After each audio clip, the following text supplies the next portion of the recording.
Nako, tamba bistado ni Ka Eric Celis, no? At talaga may pananakot na nangyari dito siya sabi ni Ka Eric Celis, no? At dito mga kasama, mga kamunting kaalaman, para matapos tong issue na to, kung talagang totoo yung sinasabi ni Gutesa, bakit yung sinasabi ni Mike Defensor na pinakita niyang record na nagsasalita yung asawa na kung saan tinatakot si Gutesa? Alam niyo yun, di ba? Alam niya. Hindi ko na ipa-play dito pero alam niyo yung tinutukoy ko. Yung video na pinalabas ni Mike Defensor na sinasabi ng mga vlogger, hindi daw totoo yun. AI daw yun. Madali daw gumawa ng ganon. Bakit ayaw niyong palitawin ngayon asawa ni Gutesa? Hindi. Kahit on TV lang, kahit nakatakip ang mukha, huwag niyo ipakita yung mukha, naka-blind item lang siya, magsalita siya, nasabihin niya, hindi po totoo na ako yon. Sabihin niya lang, tapos na issue. Pwede niya sabihin ni Gutesa, Gutesa, totoo ba yung sinasabi mo na ikaw ay tinatakot ka at iniimbentohan ka lang pala ng script laban ka lang Marcoleta? Kasi di ba yung kala Mike Defensor, naalala nyo, pinakita ni Mike Defensor, may video eh. May konkreto, may resibo eh. Samantalang ang pagre-recap, bunganga lang, puhunan, walang resibo. Pwede ba yon? Bunganga lang na ang nagturo sa akin, nag-coach sa akin, si Marcoleta at si Mike Defensor. Naniniwala na sila. Dati, hindi credible si Gutesa eh. Ngayon, credible na. Hindi dapat ganon. Imbestigahan yung video na nilabas ni Mike Defensor na nagsasalita yung asawa, pati si Gutesa mismo. 'Di ba? Kasi total yung video na yon talagang boses ni Gutesa at talagang yung asawa nagsasalita. Mahirap gayahin sa AI na boses talaga ni Gutesa pati yung accent. Kasi sa AI, mapapansin nyo, iba yung accent. Nagiging accent minsan ganito.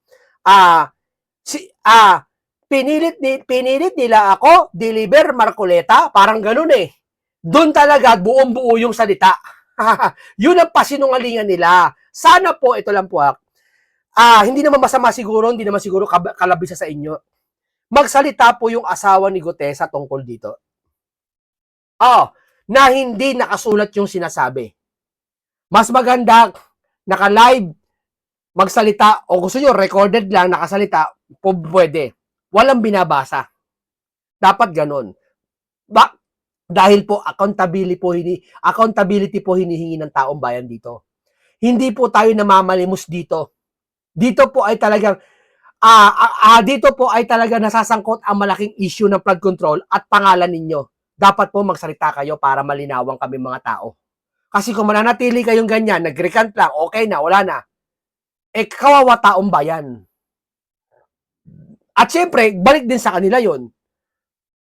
Mas maganda malinawan. Kung talagang totoo na sinasabi nyo, nag-recant si Gutesa, pagsalitain nyo sila, magkasama silang asawa. Walang masama. Pero kung ayaw, wala tayong magagawa. Respeto sa kanila. Pero hanggat maaari, magsalita sila. Yun lang po yun para sa atin. Walang ibang dahilan para yun lang gawin sana. Gawin sana nila yun. No? Kasi dito, doon mo makikita eh. At tulad ko, halimbawa ako, nagkasala ako, sangkot ako. Ini-interview ako. Hindi ba pwede interviewin ako? Bakit? Limitado ba sasabihin ko? Kung totoo lahat ng sinasabi ko, kahit anong balita, ano pa man news, mapa-mainstream media, vlogger, o tanungin ka ng tao, malakas loob mo, tulad ng 18 Marines. Yung kaila balikod. Kahit mga social media, sila manalansan, yung mga 18 Marines, mga 14 Marines pala, nagsasalita sa social media. Kahit anong mag-interview sila, nagpapa-interview sila. Wala silang pinangingilagan. Bakit? Kasi yung sinasabi nila nasa puso. Wala sa sinusulat. Hindi sa binabasa. Kusa. Kung ano yung nasa isip nila, sinasabi nila kasi yun ang nakita nila. Dapat ganun po ang mangyari. Pero kung ayaw nyo, respeto sa mag-asawa, wala tayong problema doon. Pero bakit? Bakit wala problema? Hindi lamang si Gutesa ang pwedeng pagkuha ng testigo eh. Napakarami pa eh. Diba? Hintayin natin si Ombudsman. Hintayin natin yung iba. Diba? Pero kung ayaw pa rin nila, hintayin natin 2028. Doon sigurado yon, may imbestigahan kayo. Magtatago talaga sila. 'Di ba? O ito, pakinggan natin itong si Ka Eric Celis at si Lorraine Badoy sa kanyang deduction tungkol kay Gutesa. Kahit briefly lang, Right, yung pagbaliktad ni Gutesa, what do you think about that? Ay, okay.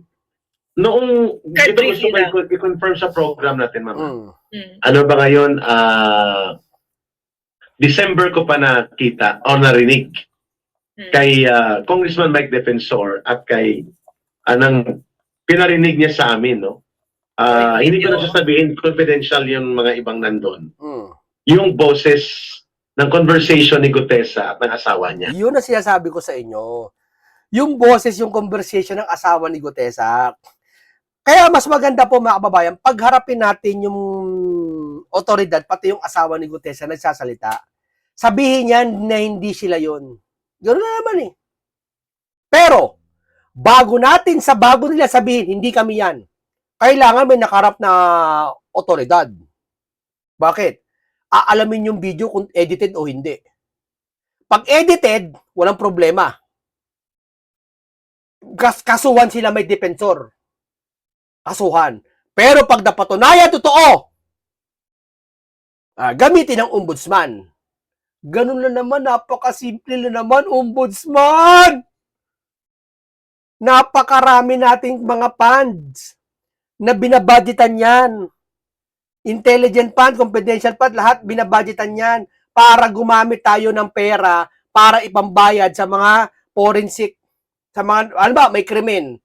Papakilusin mo mga pulisya, NBI. May budget tayo nakalaan dyan. Huwag na naman natin sayangin. Gamitin natin. Magtawag tayo ng forensic, magpatawag tayo ng mga eksperto, susuri sa video. Dun sa video na kung talagang asawa ba talaga ni Mike yun. Hindi usapan ko asawa ni Mike yun. Ang usapan, yung video ba na nilabas ni Mike, edited o hindi? At pag hindi, eto ipagsalitain yung asawa pati si Gutesa, tignan mo kung magkaboses.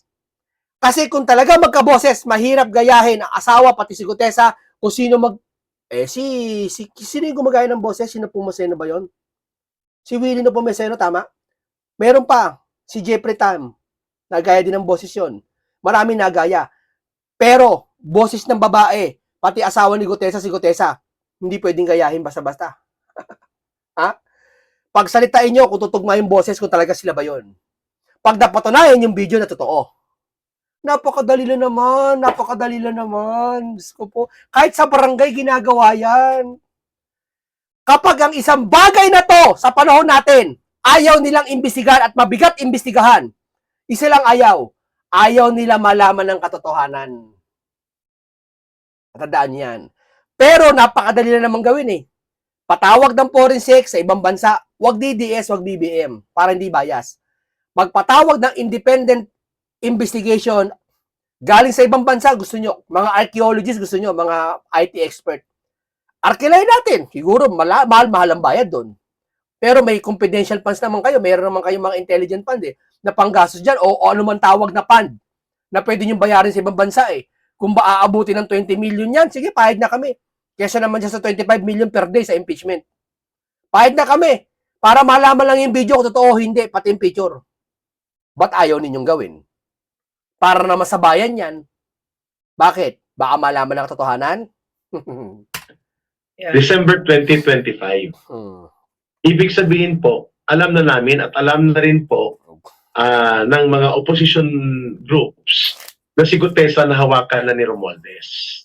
Ni Martin Romualdez. Ayan, booking na Booking si Tambay. Sabi ni Aka Eric Celis At sinasabihan niya, dalawang video record at dalawang cellphone conversation recording ito man rin na napakinggan ko.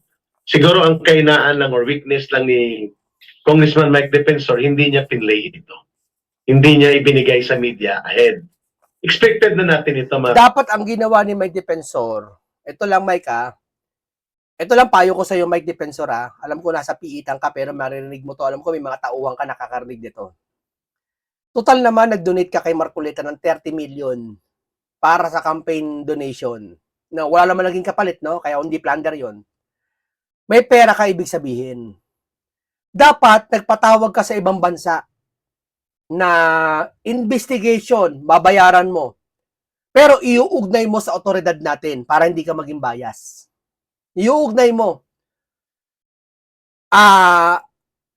Pwede ka ikaw gumastos, O pa-reimburse na lang pag ang papayag yung gobyerno na ikaw muna gagastos, babayaran ka na ng gobyerno. No? Na pinasuri mo muna yung video, pinalabas mo sa mainstream media.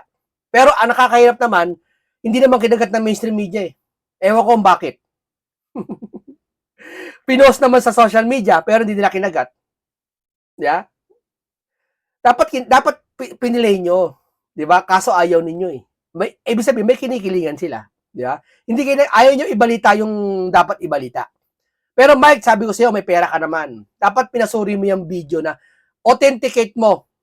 Kumbaga sa isang salaysay, pinanotaryo mo. Kumbaga sa isang bagay, may tatak, may selyo.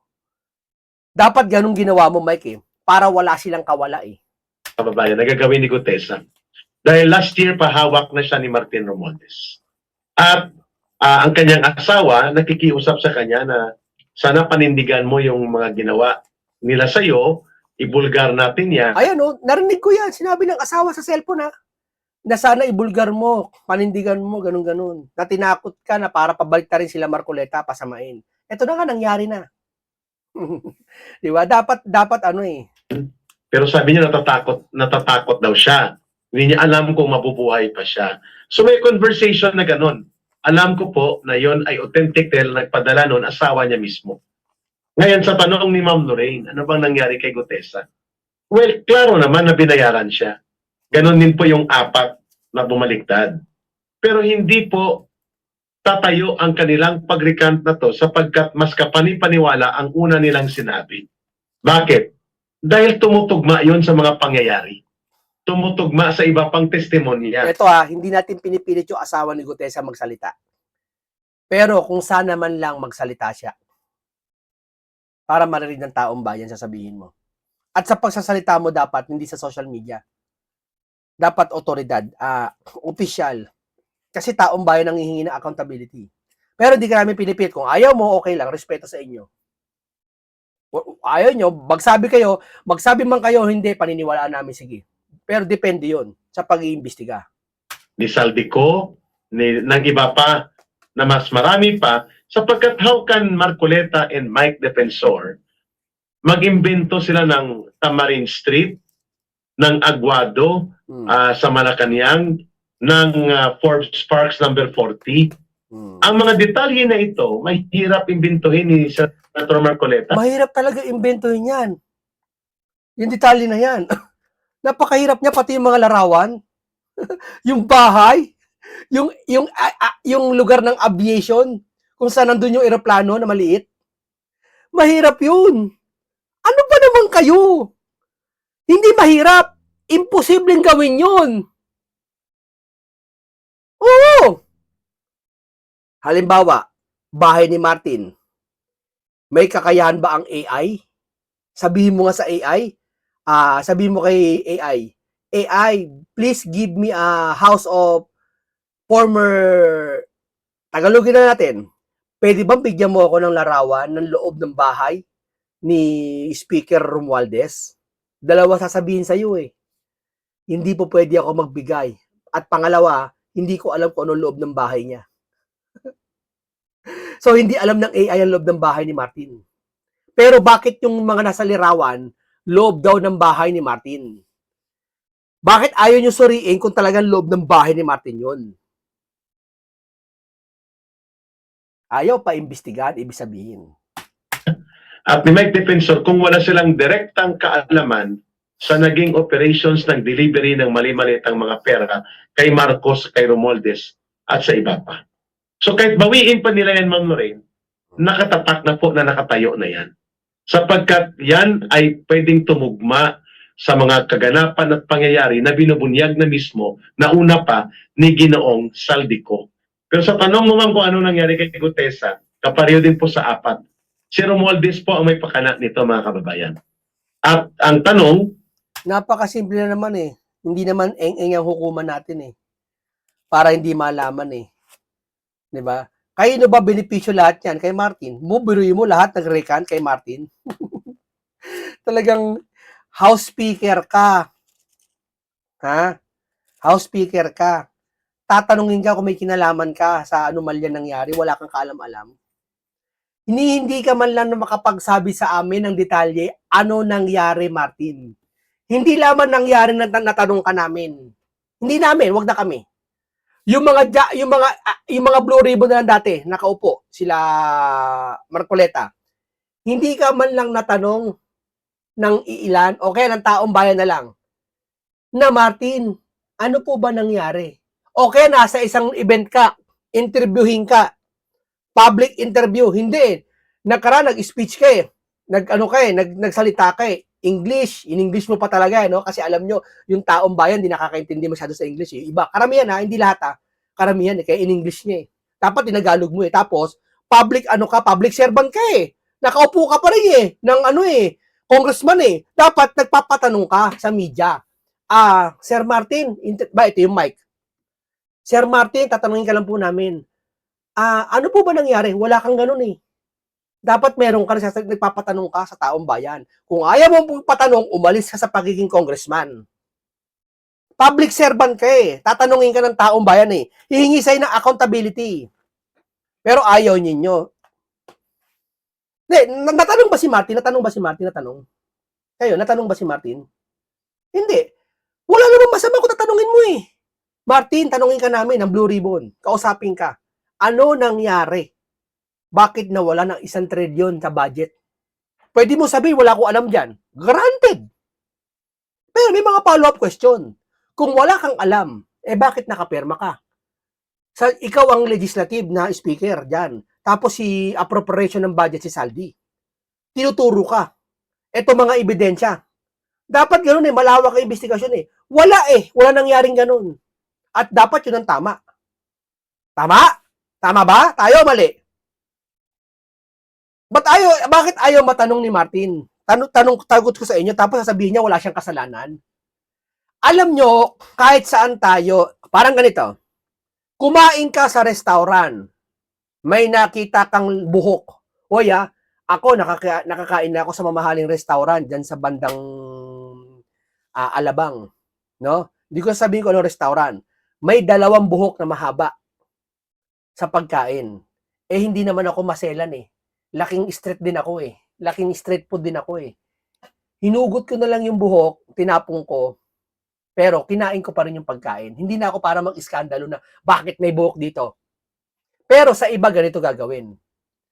Ipapatawag yung manager ng restaurant. Kakausapin. Tatanungin, Sir, bakit may buhok to? Gagawa ng paraan ng manager yon. Papalitan yung pagkain mo. Minsan di na pababayaran sa'yo. Kung napatunayan talaga. O kaya naman pababayaran sa'yo, papapalitan na lang. Kadalasan papapalitan na lang yung pagkain sa'yo. Nakuha mo yung logic? Ha? Ang hinahanap mo, hindi yung empleyado, kundi yung manager ng restaurant. Kasi merong pagkakamali kang nakita. Ganito rin dito. Pag may pagkakamali, lalo na kaba ng bayan, hahanapin mo, wala kang hahanapin, wala kang iimbestigahan. Ang hahanapin mo, yung chairman ng appropriation, pati yung speaker, tatanungin mo. Hanggat maaari, lahat ng congressman, tanungin mo eh. Kaso wala nangyaring ganun. Meron sa ICI pero nakatago, hindi naka-public session. Naka-private session yata. Tama, mali ginagawa nila. Sagot kayo. Mga kababayan, tama, mali. Yan ang sinasabi ko sa inyo mga kababayan, napakaraming butas. Tapos yung mga vlogger ng loyalista, kung alam, akala mo may alam. Wala nga silang kaalam-alam eh. Ang alam na nila ay pagtanggol. Pero yung pangatwiranan, kung ano yung nangyayari, hindi nila kayang gawin. Bakit? Para sila mga computer, nakaprogram lang sa kanila ay pagtanggol. Yung dapat ipagtanggol. Wala silang katwira, wala silang wisdom patungkol dyan. Kaya nga marami ako nakaharap na loyalista minsan eh. Hindi makaobra eh. Hindi makaobra sa akin eh. Tatanungin ko sila, hindi sila makasagot eh. May alibay sila. Sabihin niya kanya, tanong ko sa'yo, sino kumuha ng 1 trilyon? Wala kang pakialam, DDS siya kasi. Hindi ako DDS, sasabihin ko. Corner na siya. Wala siya magawa. Humahanga lang ako kay Pangulong Duterte, hanga ako. Pero iba yung DDS hindi. Anytime pwede akong kumalas. Pag hindi ko nagustuhan yung isang tao. Hindi katulad ng iba, talagang may diehard, may hindi, may ganito. Talo sa akin eh. Hindi makasagot sa akin, hindi makaobra eh. Ito ba, ma'am, ay drama? O ito ba ay totoo na? Na away o maniobrahan ni Marcos at ni Romualdez? Sa tingin ko, ma'am, nagmamuscle flexing si Romualdez laban kay Marcos. Hindi pa lubos ito. At si Boying Rimulya ay pinipressure niya si Romualdez na itigil ito ang mga pagbabanta kay Marcos. Kaya nagbabanta ng kaso laban sa kanya. Paano nagiging banta kay Marcos yon yung pagbaliktad ni Gutesa? Ano ang pagbabanta ni Boying, ma'am? Ano ang pagbabanta ni Martin Romualdez na magsisiwalat siya? Kaya sa pinipressure ni Boying nakakasuhan. Pero kita naman natin mga kababayan, takot si Boying Rimulya. Takot yan. Kasi, kung kayo may sabit dyan sa maleta na yan, kung nabigyan sila halimbawa, lahat ng nangyayari ngayon palabas lang. Totoo yan. Napakadaling magsinungaling kapag makukulong ka na. Napakadaling magsinungaling kapag ayaw mong malaman na may nakuha kang maleta. Tandaan niyo yan. Na ilarga ang totoong kaso kay Romualdez na ipakulong siya sa pandarambong sapagkat pwedeng sumabog pati siya ay sabit. Dahil maraming alam si Romualdez sa sindikato nila ni Romualdez, ni Marcos at nila Rimulya. Alam mo, Eric, no, yung kay Gutesa para sa akin, natutuwa ako. Tuwan-tuwa ako. Kasi nakikita ko yung desperation nila.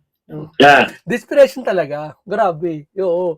Huwag kayo maniniwala sa mga vlogger ng loyalista. Sila lang sasabi nandito totoo si Gutesa. O, sila lang alam nila totoo si Gutesa. Pero ang sasabihin nila hindi totoo. Kasi nga, ang layunin nila ay pagtanggol yung kanilang amo. Yun lang yun. Pero, kitang-kita po, desperado na sila. Napaka-desperate move nila. Yung ginagawa nila. Dito mo mapapasin talaga totoo. May tinatago. Walang pinagkaiba sa ganito eh. Nagpatawag ka ng reunion. Kasi dati may reunion dati ng mga magkakaibigan. May nawalang bag. May nawalang bag. Tapos lahat sinuri. Tapos may 3 grupo na ayaw magpasuri. Ay, hindi po pwede. Wag nyo kami kapkapan. Guilty kayo. Ba't ayaw nyo? Kita nyo parang ganun eh. Nangyayari yan eh. Talagang desperado sila. Iba uuwi. Wag lang ma-interview. Wag lang makausap. Umiiwas. Makita nyo naman kung desperado eh. Desperado. Wala namang, alam mo, yung ina-underestimate, either two things, no? Either they underestimate the intelligence of the Filipino people, they think that the Filipino people will believe that it is a true recantation. It's obvious that it's not, diba? It's obvious that it was forced, it's obvious that it was under duress, etc., diba? So, or number 2, yung ginawa ni Gutesa para mairaos lang. Ay, tama na to, magsasalita na ako para yung pamilya ko, safe na ako. Okay na, mananahimik na ako para ligtas na ako. Hindi totoo po yan. Wala naman kami sinasabi na niniwala kami sa sinasabi mo. Ba't mo sinasabi hindi totoo yun? May nagsabi ba totoo yun? Doon pa lang eh. Guilty na siya eh. Sinabi ba naman niyo? Hindi daw niya nakausap si Martin. Nakita. Bakit? Wala naman kami sinabi nakita mo si Martin ah. Ba't mo sinasabi di mo nakita? Di ba? Ang sa amin, investigasyon lang mahalaga sa amin. Wala kami pakialam kung si Martin yan o hindi. Ang gusto namin malaman, yung bunga na magiging resulta ng investigasyon. Ba't ka nagre-recat? Sasabihin mo, walang, si Martin di kasama dyan. Ba't may sinabi ba kami kasama si Martin dyan? Wala naman kami sinasabing kasama si Martin dyan ah. Ba't mo sinasabi hindi kasama si Martin? Kanino galing yan? Kanino mo mensahe sinasabi yan? Sige nga, kanino? Sa mga naniniwala, ang tawag niyang guilty. They know na alam ng Pilipino, pero wala silang respeto. Tuloy pa rin yung katulad ng sinabi ko, they know, we know that they're lying, and then they know that we know that they're lying, but they still lied. But it's the same thing.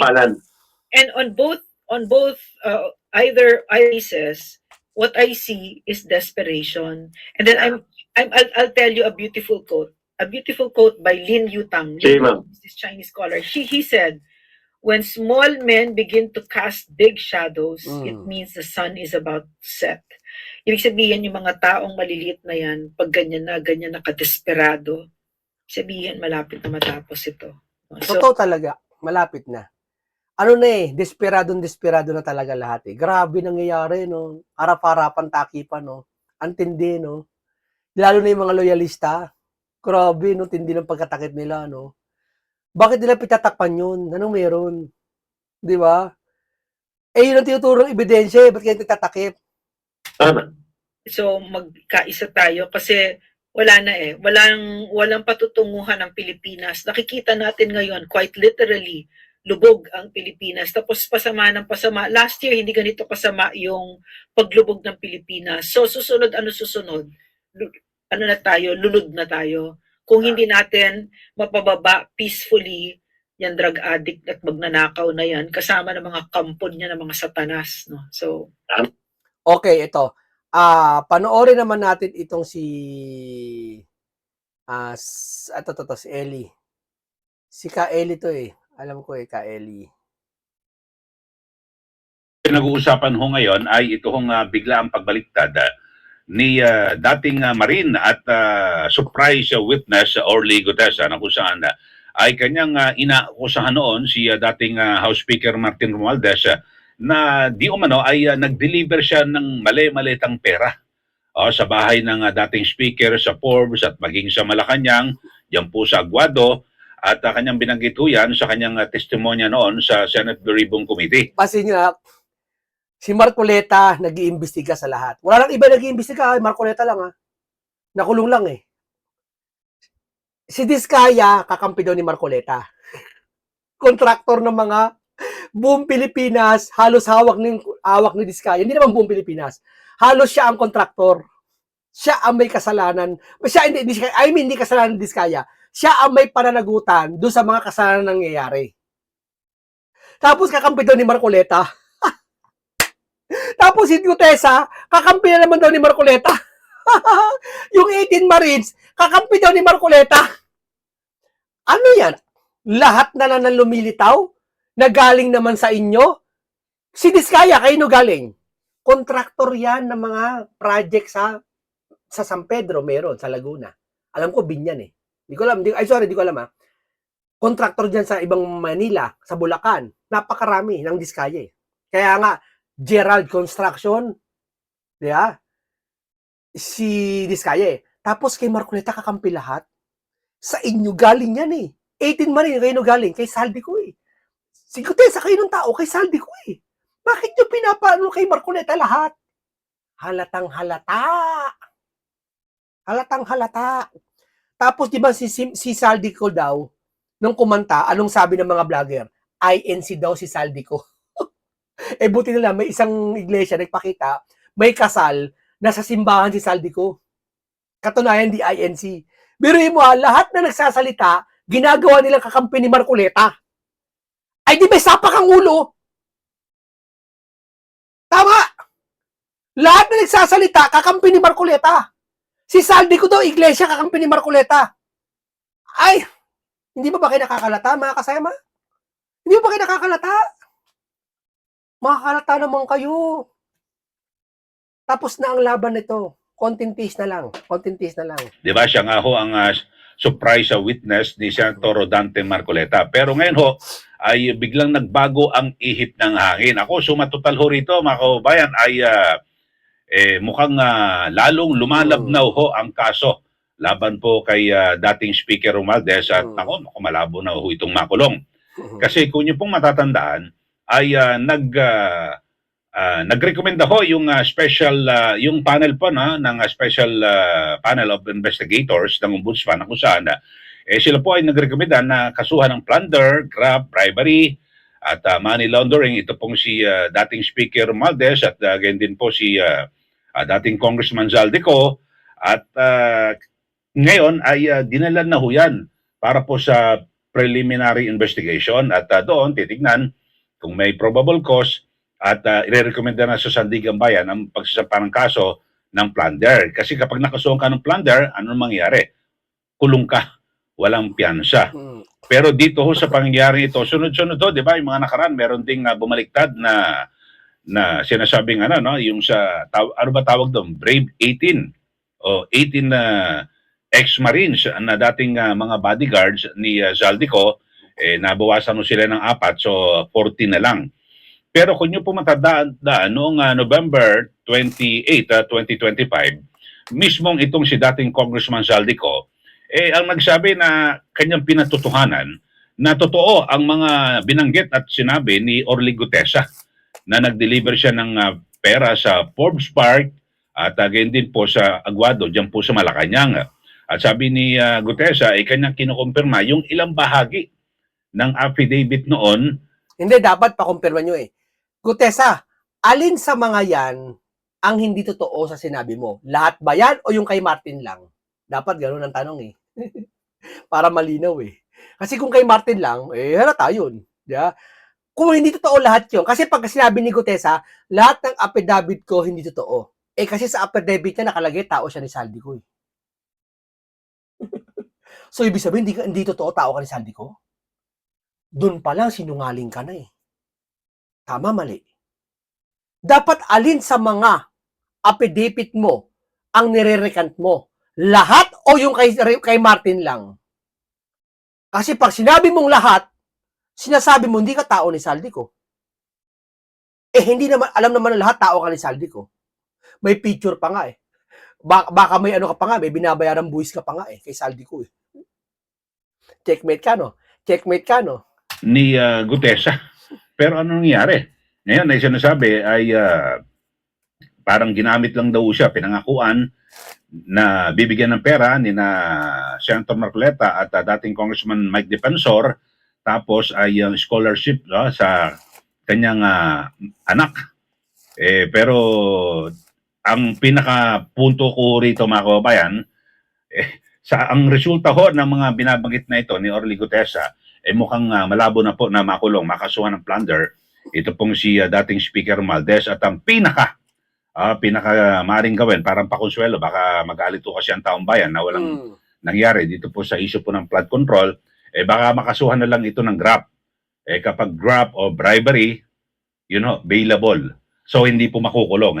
Ito hong si dating Speaker Martin Romualdez. At sumatotal, kung humina at sabi natin, lumabnaw yung kaso ni dating Speaker Romualdez, ako dire-diretso na ho yan.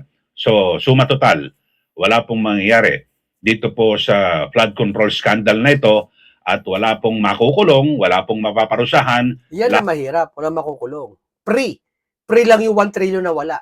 At tayo nagdurusa dito po sa baha na idinudulot ho ng mga malalakas na pag-ulan dahil sa hindi po na-control na mga proyekto para po sa baha.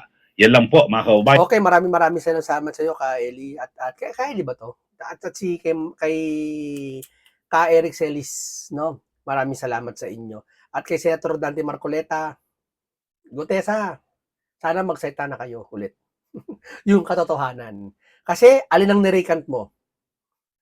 Yung kay Zaldico o yung kay Martin? O lahat ng affidavit mo nirecant mo? Alin doon?